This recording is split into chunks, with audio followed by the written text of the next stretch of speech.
Welcome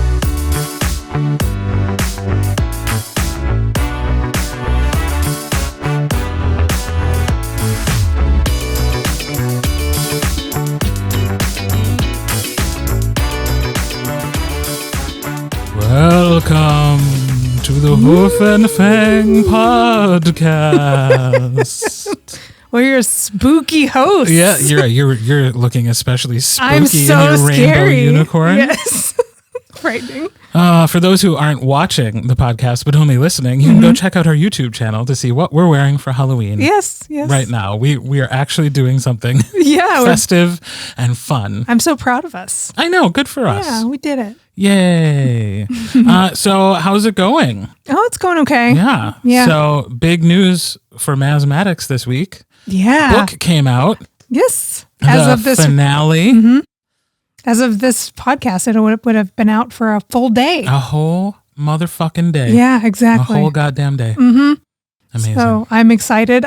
Because I've been so swept up with new job stuff, this actually kind of snuck up on me. So now I have, I only have like one full day of being like, oh shit, that's tomorrow. Yeah. So that's kind of nice instead of me like fretting for a month. So I've been keeping myself occupied. That's great. Yeah, last book. Nice when the day job can be a bit of a positive distraction. Exactly. For the authoring. So that's great. Yeah, I'm excited. So another series with a bow on it, which is kind of nice. I would say next week we'll be able to talk about what the reaction was, but yeah, hopefully good. Right now it hasn't come out yet. Yeah. So. Yeah, I'm hoping we'll come back next week and be like, man, people really loved it. And I'm not just like, I don't know, destroyed. Right. So we'll see. Yeah. What you gonna do? Exactly. Move to another state, I guess. Yeah, I guess I could just disappear. Disappear. Let's just move. Yeah. God. What about you? How's your week going? My week is going quite well. Yeah. Now that I'm working on a project that's just a little more in sync with my sensibilities. So for those who listen to the early shift, you got more of the tea on how I've been struggling. But it's been, honestly, like, after you struggle a little bit with a project and then you go into the next one, it almost feels like that was resistance training for the next thing. Nice. So like this project feels easy. Oh, good. And like I'm flying through my goals for each day to get done. And it's like, well, that's fantastic. And great. Even though I will still have to work a bit next week, it's nice that I had that week scheduled off because it won't make me being a few days behind like compound for a long time. Yeah. Makes sense. I'll use some of those days next week to catch up and then I'll be caught up and I'll be ahead of schedule. Nice. Moving good. forward. Awesome. I'll get a few days off. So that's all. Good. That's all well and good. That's amazing. Yeah. Good stuff. So yeah. And I will say like that book and some recent conversations I've had with some other narrators inspired today's topic. So yeah, I'm excited about this. But before we get to that, we do just want to say that over on the Patreon, you can listen next week to the recap of The Elemist, the Animorphs Chronicles latest and last, as we begin to wrap that series up. Yes. So that's coming out next Wednesday. We have our Far From Neverland episodes coming out weekly. I think there's only 2 more. Yeah. If my math is correct. Yeah. We're quickly chasing that one down, which is exciting. Yep. And then we are doing the early shift on Mondays when we're here together at the same time. Because I'll be working next week, we will have one next week. Yeah, for sure. When I thought we wouldn't. Yeah. But hey, we will. Why Love not? it. I'm here. Let's talk. Yes. So that's what's going on over at the Patreon. We hope you'll find us over there. And now let's get into it. Let's do it. I'm wearing my evil queen outfit to have a very evil queen conversation. You can put down some new laws, decrees. Yes. I love it. Use my magic scepter to just like get what I want. Yes, I love it. So this segment is just a narrator's advice to authors. Love it. And an author's reaction to that advice. I know. I think it's going to be a lot of me being like, that's interesting. But internally, I'm like, fuck. Yeah. We'll see. Yeah. I do have my very heavy scepter. Do you remember one time I told you about how in my house I don't have any weapons except for like a costume scepter? This is the one? You should hold this later. Okay. It's super heavy? It's hefty. I just realized the top has like liquid in it too. That's cool. And it'll hurt you. Yeah, If I swung this at your head, it would hurt. Yeah. So don't fuck with me. You are armed. Yeah. So this has been inspired by some recent projects and some conversations I've had with other narrators. And I've been asked this question on other podcasts, and we've touched on some of these, even on our podcast. Yeah. But you're often asked, like, what is like the one piece of advice you would give to authors? And it's so hard to narrow it down. So this is just like some running themes that we can talk about. So if you're an author and you're interested in how to make the life of your narrator easier, and I think also just produce a superior finished product, because I think a lot of the things that make the book easier for your narrator to read are also things that just make a consumer happy. Yeah. They make it easier for your readers to enjoy your work. Yeah, makes sense. Here we go. From the top, first overarching thing I want to tell every author in the world, read your own book out loud. It's a good piece of advice. Sit down over the course of a week or a couple weeks or however long it takes you, one chapter a day maybe, and read that sucker out loud. Yeah. Why? Because that's what I do. And let me tell you, I find a lot of typos. Yeah. Even in big 5 publisher manuscripts that get sent to us, we find mistakes. Yeah. And the reason we find them is because we have to say them out loud. And we go, well, that doesn't make any sense. Yeah.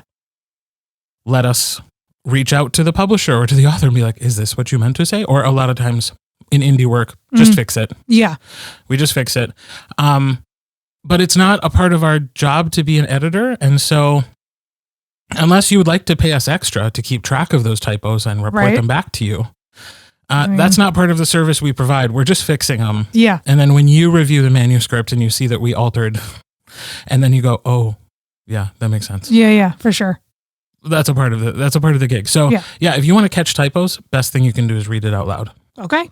Good piece of advice. I used to do, back in the day, I used to do that, and I kind of fell off doing it. I just need to get back in the habit of doing that. Or they make really nice read out loud stuff. Like just that's what I used to do. Just like throw it on one of those and just have it read to me. Because you don't realize how goofy something sounds until you hear it, and you're like, oh, that sounds well. And awful. if you don't want to do it, have a beta reader or an editor that's already doing that work for you. Be like, can you please read it out loud? Yeah. Because you can find so more. You can catch it. You just find more. You just not all of them, but you'll find a lot more. Yeah, for sure. You will also find some unintentional rhymes, which alliterations and such. When books come out, and alliteration is one thing, and you can almost assume that well, that's kind of fun. Maybe they meant to do that. Right. But strange rhymes that happen in sentences, it's like, there's no way they meant for this to happen. It just doesn't look like it rhymes, and therefore they didn't think that when it was said out loud that it would rhyme. Yeah. A recent example I had was like, the word side can mean like someone's left side, or it can mean you let out a breath of air. Yeah. And like the way that both of those words were used twice in the same sentence, and it was like, he sighed as he sighed into his side. It was like, stop it. That's hilarious. But those are the sorts of things you hear. You wouldn't necessarily see those two words on a page and be like, oops, I'm saying the same word twice. Right. And there are other words like that where it's like, oh, those words rhyme even though they don't look alike. And so you'll catch those unintentional, goofy little moments that happen. For sure. Repeated words, repeated sounds, if it's making you sound like a poet and you don't even know it. Yeah. And that wasn't in your intention, you'll catch those if you read it out loud. Excellent. It can also help you fix awkward phrasing. And this is maybe the thing I come across the most. Yeah. Is there is in English, there are sort of like unwritten rules about like how you describe things, like which descriptors come in which order. Yeah.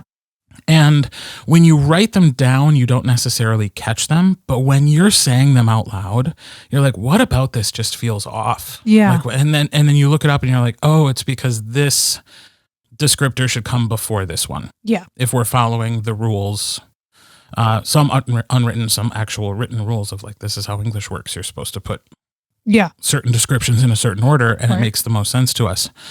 You catch it when you're reading out loud. Yeah, it's like, that makes something sense. just feels strange about the way I'm saying this. Could I invert these two words, and then suddenly it feels better coming off the tongue. Yeah. It makes more sense.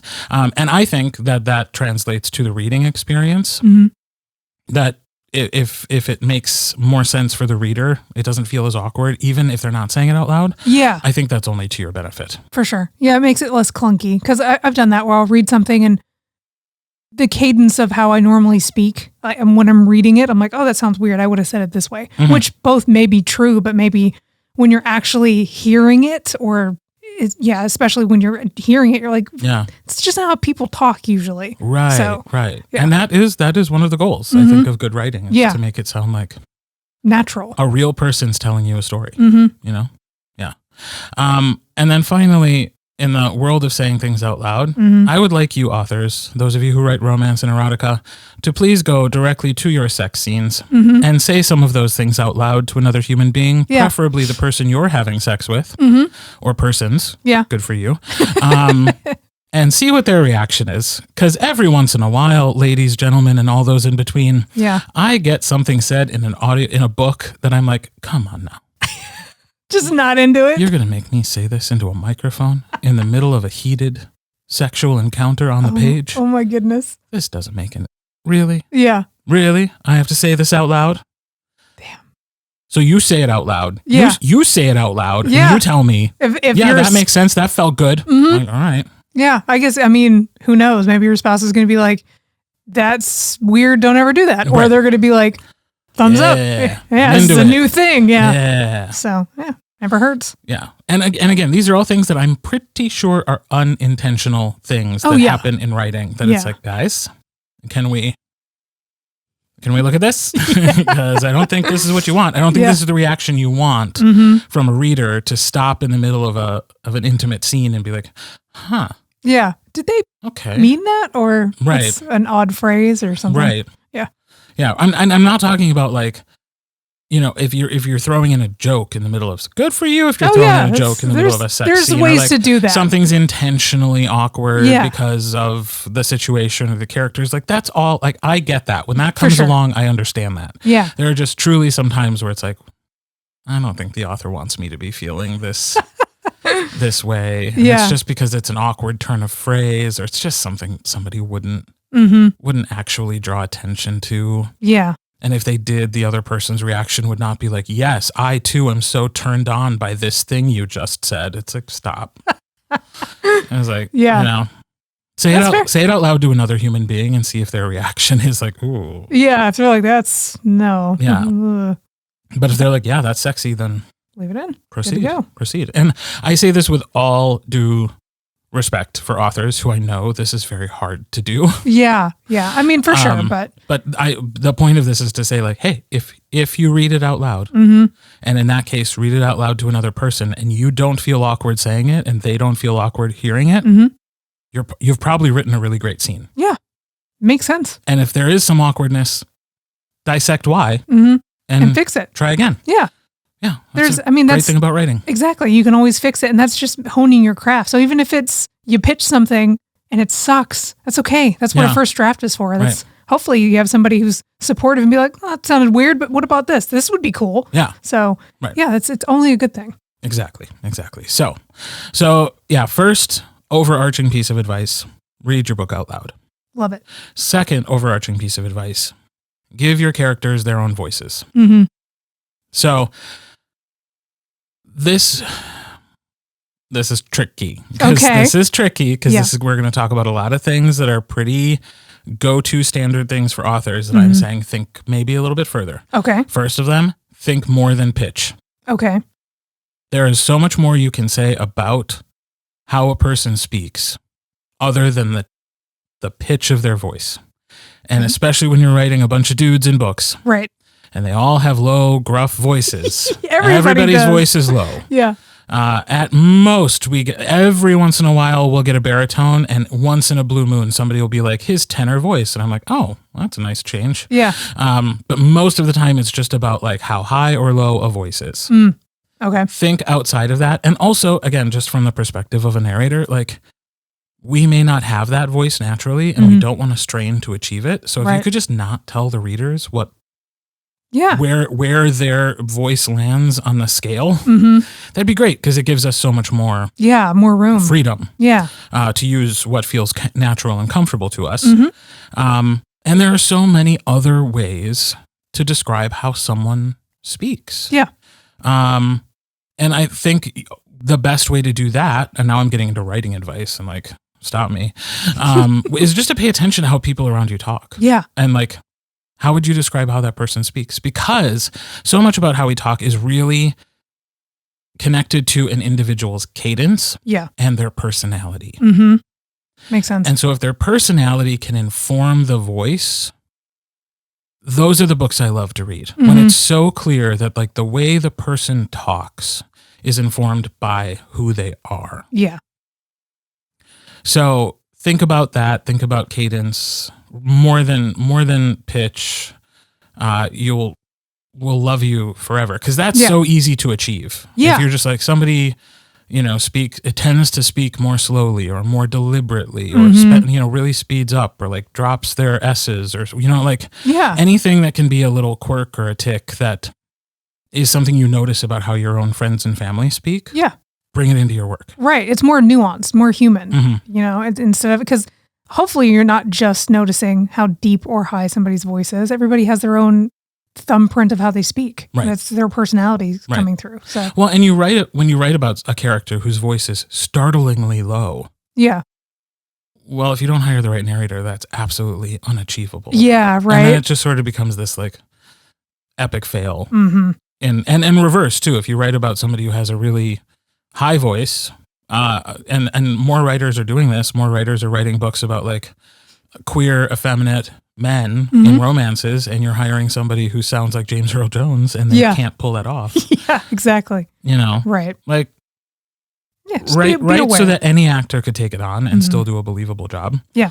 And that's where like cadence and personality above pitch. Yeah, would be great. Love it.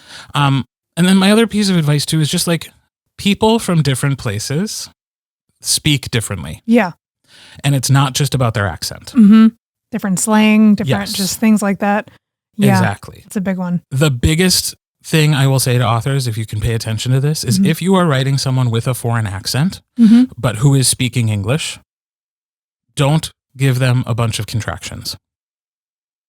Huh, okay. Foreign speakers are much less likely to use contractions, and it sounds really effing weird in an accent sometimes to use a sentence with a bunch of contractions. Huh, okay. Say is not instead of isn't. Say cannot instead of can't.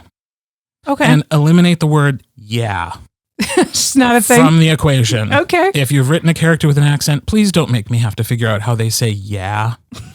Because most of the time it's an American thing, and so to have it come out of a person who speaks, like it just what they will do is they will mimic an American saying it. Mm-hmm. And therefore it will immediately take you out of the accent. And especially if that's the only word they say, which sometimes it is, like, hey, do you want to go to the drive-thru? Yeah. It could be anybody. Like there's no way to put an accent on that. Yeah. It's also sometimes very hard when they talk about accents and like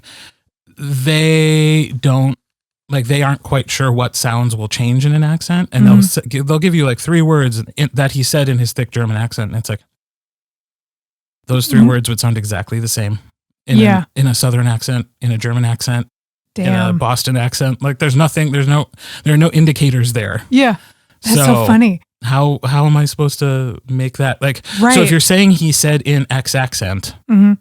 Make sure there are some sounds in the sentence that will give away what the accent is. That makes sense. That's so funny. Which is for the actor, but also just like for the story making sense. Yeah. I didn't even clock the contractions thing. Like that's something now that's in my brain, and hopefully I'll remember it when I'm writing. Good. But I feel like it's sealed, so that's good. I was losing my cloak and you didn't say a thing.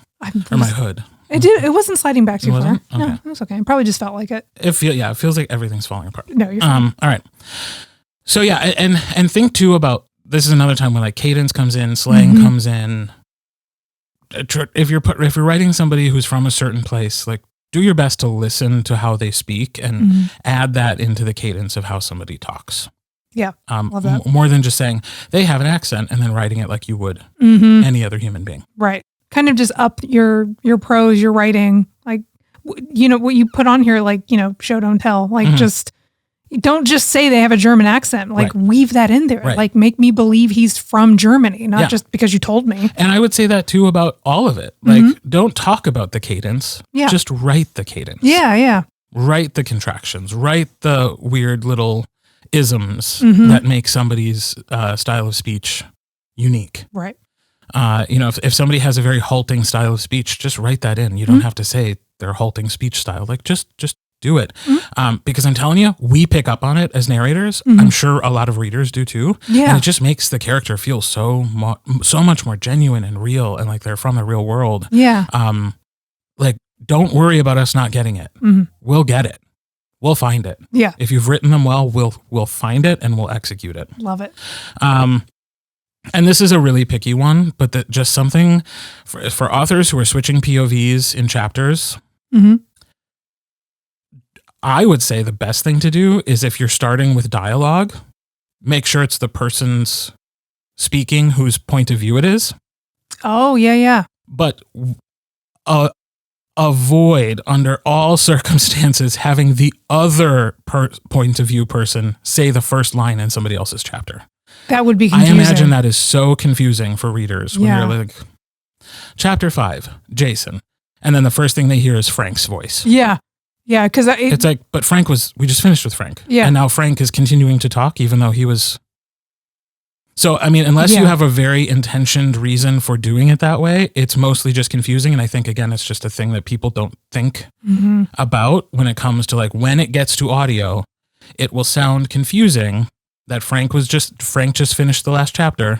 We've now said chapter 5, Jason, and Frank is still talking. Yeah, that's fair. Yeah, that would be weird. I would think, like, oh, did they mislabel the chapter, or like what's going on? Right. So, right. Yeah. So good point.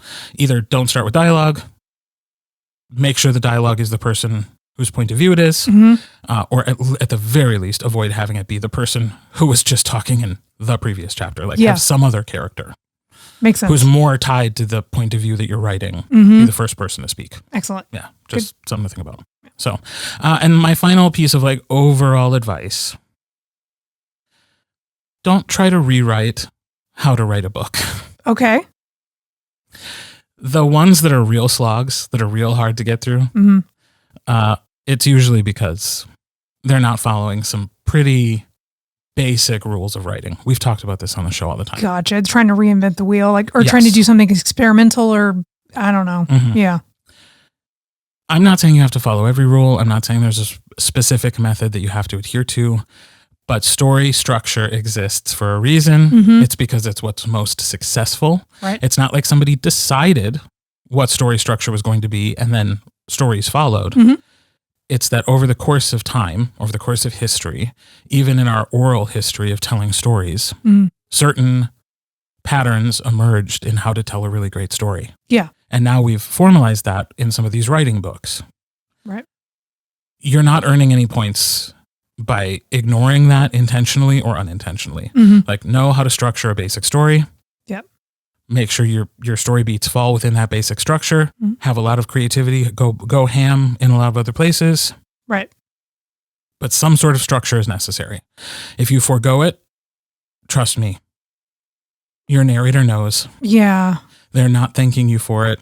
It makes it much harder to deliver a convincing and engaging performance because the story's just not there. Yeah. Meanders, or just, you lose the plot. It spirals out of control. Like, we need that thread for an audience or anybody enjoying the media to really be able to attach yourself. Otherwise, it's just garbage. Sorry. It's just not good. It's much, much harder to read, and I imagine it's much, much harder to enjoy for both a listener and somebody who's reading with their eyeballs. Yeah.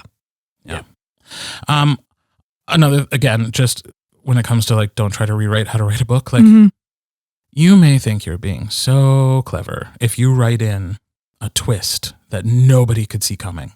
But I'm telling you right now, if nobody could see it coming, like, it's literally something that nobody could have thought of because you're introducing a piece of information or a person that was never present earlier in the book. If it's just like, whoop. Yep. That's boring. Yeah. It's boring. Real boring, and it makes you mad. Yeah. Well, I remember, I forgot where I absorbed this from, but somebody was talking about how don't try to trick your audience. Right. Like, that's, you're not helping. You're not making an engaging story. You're just going to piss everyone off. If like you said, if nobody can see this coming, if nobody can piece it together, you're not a mastermind. You're just a dick. If literally nobody sees it coming. Exactly. Some people need to be able to figure it out. Yeah. And that's okay. That's good. That means it's a good story. If mislead them as much as you want in other directions, but like there's always going to be somebody who figures it out. Somebody has to remember like that scene with the guy from chapter 2. It is like, wait a minute, whatever happened to him? Why was he introduced? And then that's good. Yes, some people should be able to figure out the twist in your story. Otherwise, it's not an engaging read. Right. It's just like that twist shows up and you're like, oh, God damn it. What was I supposed to do with this? Exactly. And then especially when that happens in a book that you're narrating, it's like you're narrating that whole fucking book knowing that like none of this matters.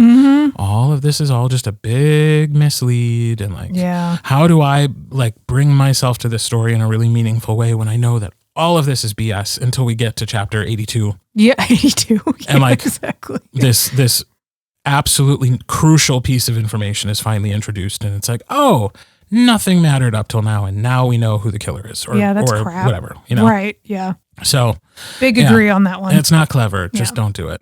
And the other thing too, and this is really about like length of book, because I got to tell you, sometimes when I'm in that booth and I'm on hour 10 of a story that I honestly believe could have been 8. Yeah.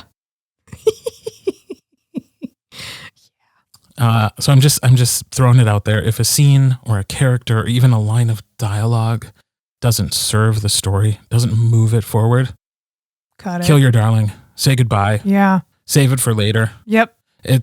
You can always bring it back to in another book or bring a character into a different book, but like, oh my gosh. And this is something I have to say I've had a pattern of late. Like more and more I'm getting books that are just too long, and not too long because I think you can't write a 12, 14, 20 hour book. It's too long for the story that was told. Yeah. And there's a lot of extraneous scenes that don't really contribute. They don't move the story forward. Yeah. And that may be a lovely, charming thing that you can give to your subscribers on Patreon as a separate story. Yeah. It doesn't need to be in the book. Right. Yeah, that's tough. And I think it's tough to hear as an author. Like I've got great betas who will straight up tell me if something's boring. And I love that. Like I just wrapped up Save the Vampire. Somebody was like, this last battle that you did, girl, it's bad. You trim it. You know what I mean? Nice. She was like, I was bored and there was all this stuff happening, but like it just went on way too long. And I was like, well, to me, it sounded epic and cool and larger than life. And she was like, no, it's boring. I was like, thank you. Now I can trim it down, make it snappy and engaging instead of a thing that lasts for 3 days, you know? Yeah. So, well, thank you to that beta reader. Yeah, right? I won't ever have to read that. Exactly. Version. You won't have to read the long-winded, like everyone's fighting for 100 years. I won't be in my booth cursing you from across the office. Yeah. Yeah. So I think that's definitely get some betas or editors or whoever you trust that can politely tell you if you're long-winded. That's important because I think it's hard for us to realize when we're running with it because we're so excited, or the scene that we've been plotting out forever. We just, Yeah. Well, and that's really what the first piece of advice is about. Yeah, right? It's a way to take you out of your writer brain and turn you into a reader. Read it out loud. Yeah. Become the performer. Become the person who has to say it to somebody else. Yeah. And you change your whole perspective. So. Yeah. All right. So did I blow your mind with any of that? With the character voices, yes. Because it's just stuff I honestly just didn't think about because different part of my brain kind of thing. So yeah, I have learned some things today. Good. So this has been very informal. You're not going to throw something at me? You're not going to stab me with your unicorn horn? No. Okay, good. No. It'll stay over here.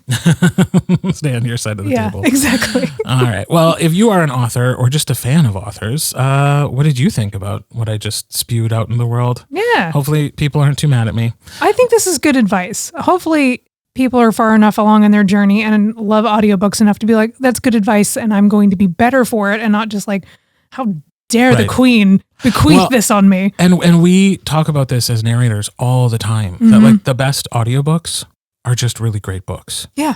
Like sometimes it feels like cheating because the ones that get the most attention and the most praise for our performances, we're like, well, that wasn't hard at all. Yeah, because it's so the good. The book was so well written that like basically anybody could have read it and it was still going to be a great audiobook. Right.